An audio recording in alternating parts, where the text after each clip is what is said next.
जय श्री श्याम हरे। इंद्रा एकादशी व्रत कथा। धर्मराज युधिष्ठिर कहने लगे कि हे भगवान, आश्विन कृष्ण एकादशी का नाम क्या है, इसकी विधि तथा फल क्या है, सो कृपा कर कहिए। भगवान श्री कृष्ण कहने लगे कि इस एकादशी का नाम इंद्रा एकादशी है।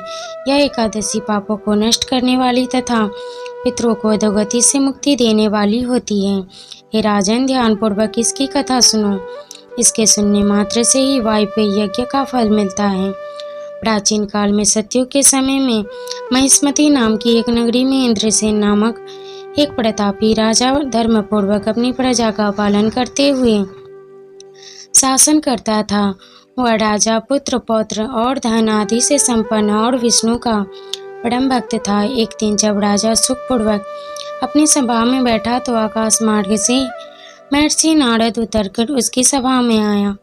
राजा उन्हें देखते ही हाथ जोड़कर खड़ा हो गया और विधि पूर्वक आसन व अर्घ दिया। सुख से बैठकर मुनि ने राजा से पूछा कि हे राजन, आपके सातों अंग कुशल पूर्वक तो हैं, तुम्हारी बुद्धि धर्म में और तुम्हारा मन विष्णु भक्ति में तो रहता है। देवर्षि नारद की ऐसी बातें सुनकर राजा ने कहा, हे महर्षि, आपकी कृपा से मेरे राज्य में सब कुशल है तथा मेरे यहाँ यज्ञ कुर्मादि सुकृति हो रहे हैं।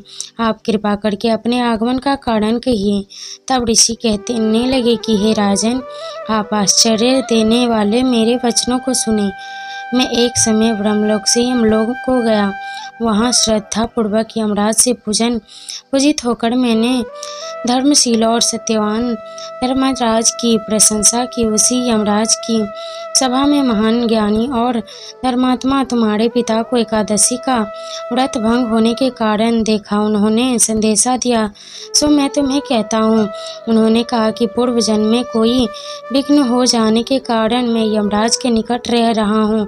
सो हे पुत्र, यदि तुम आश्विन कृष्ण इंद्रा एकादशी का व्रत मेरे निमित्त करो तो मुझे स्वर्ग की प्राप्ति हो सकती है। इतना सुनकर राजा कहने लगा कि हे महर्षि, आप इस व्रत की विधि मुझसे कहिए।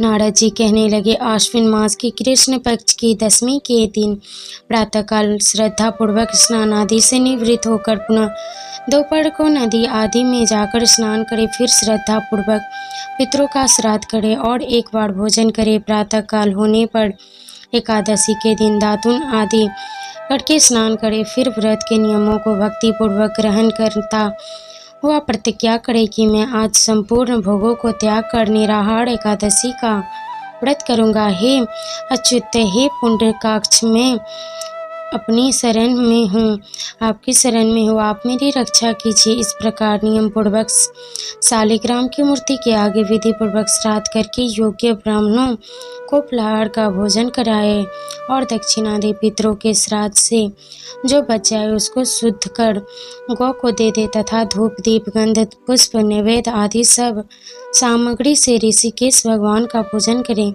रात में भगवान के निकट जागरण करे। इसके पश्चात द्वादशी के दिन प्रातः काल होने पर भगवान का पूजन करके ब्राह्मणों को भोजन कराएं। भाई बंधुओं की स्त्री और पुत्र सहित आप भी मौन होकर भोजन करें। नारद जी कहने लगे कि हे राजन, इस विधि से यदि तुम आलस्य रहित होकर इस एकादशी का व्रत करोगे तो तुम्हारे पिता अवश्य ही स्वर्गलोक को जाएंगे। इतना कहकर नारद जी अंतर्ध्यान हो गए।